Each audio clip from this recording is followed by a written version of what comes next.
Hey everyone, this is Shadow759 and I'm here to give you all a big recap in order by what's going on in Sonic Reminiscent, since it feels like this is a really necessary thing because of the complication of the story. I will also be explaining on how the timelines work by going through each timeline in order, so hopefully you will all understand what's going on. Alright, let's begin.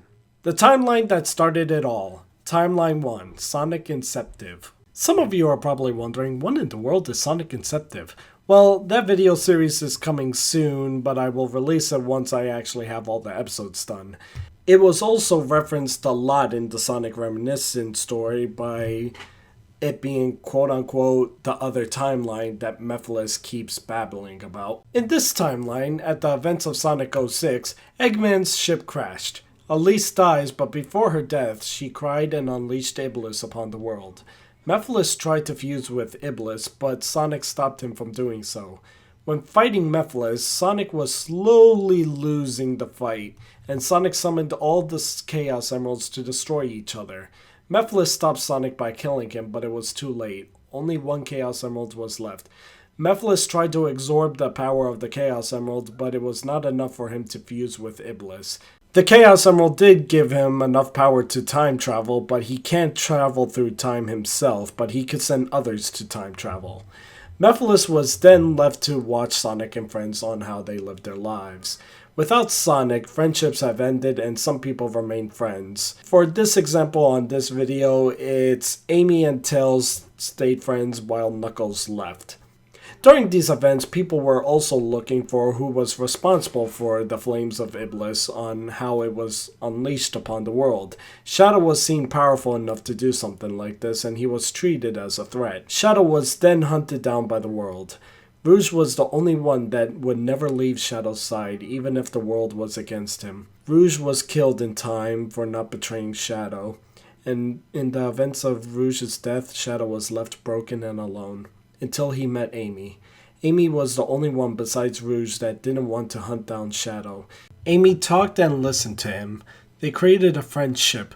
Besides the fact that so many horrible things have happened to them, they managed to find happiness, and they even grew closer as time passed, even into love.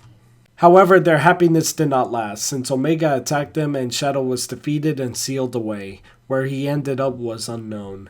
Amy then confronted Tails, who was the mastermind on Shadow's downfall. This whole deep hatred for Tails is gonna be explained whenever the story does come out. Amy then told Tails that she was pregnant with Shadow's child. The time the baby was born, Amy was set off to look for Shadow and left the child under Tails' care. Amy never returned since she was killed by Iblis. Tails was then alone with the child to the father that he truly hated and the mother that he truly cared for. Years later, Tails then raised the child as his own. Silver never knew Miles Prower was also named Tails. This is the events that created this timeline as the Silver's timeline, aka also known as Sonic Inceptive. Other people like Blaze on how she came to be will be told in Sonic Reminiscent 12. Mephiles killed Tails and waited a few years until Silver was more grown up. Silver was confused and desperate for answers, and that's when Mephiles appeared to Silver and Blaze, telling them everything about the past and manipulating Silver to think that Sonic was the one who caused the world to burn. After Mephiles successfully fooled Silver, he sent Silver and Blaze to the past events of Sonic 06. Okay. From this point, this is timeline 2. This is when Silver and Blaze go back in time to fix the past events. This timeline is timeline 2, aka Sonic 06. Just a note, there's a lot of things that happened in Sonic 06, but I am going to tell you the basic ideas that I took from it. Silver was sent off to either kill or keep Sonic busy, so Sonic is unaware of Mephiles' actions. Mephiles in the present timeline sends Shadow to the future to talk with that timeline's Mephiles, and telling Shadow some of the events that has happened in order to get Shadow by his side because Shadow could be a threat as an enemy.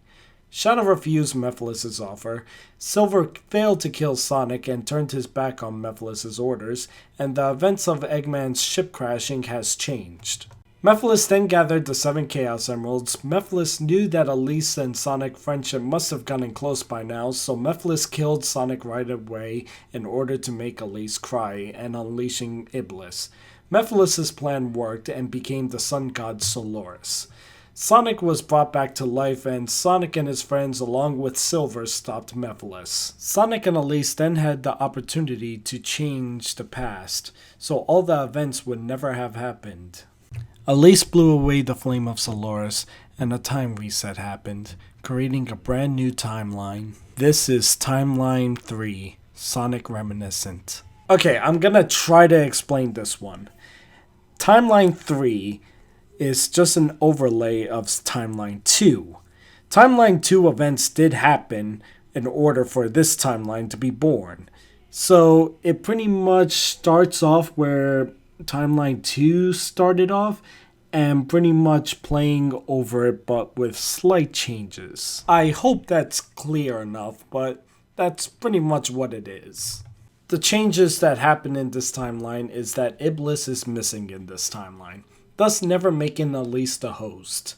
The humans this time only had Mephiles to experiment on, and sealed him away. Time then moved on as it was supposed to. Later in time, when Sonic 06 was supposed to happen, Eggman found the Scepter of Darkness, but since Iblis was not around this time, he had no need to stay in Soliana.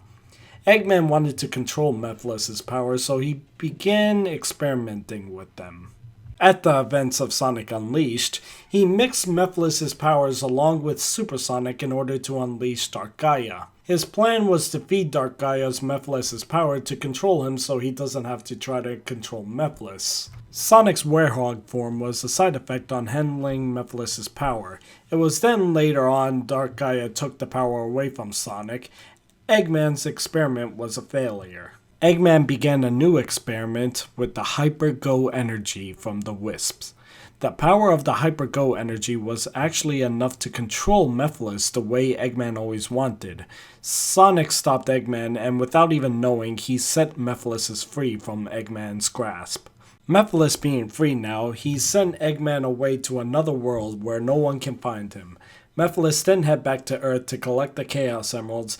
Mephiles attacked Sonic on his birthday party and took everyone so he could have his revenge, trapping them all within Sonic's memories. Sonic awoke in a blank white world, having no idea what was going on, and it seems like the more he remembers, the more his memories start showing up and his friends are being set free. And there's also a younger version of himself running around, being a brattier version of what he used to be like as a kid.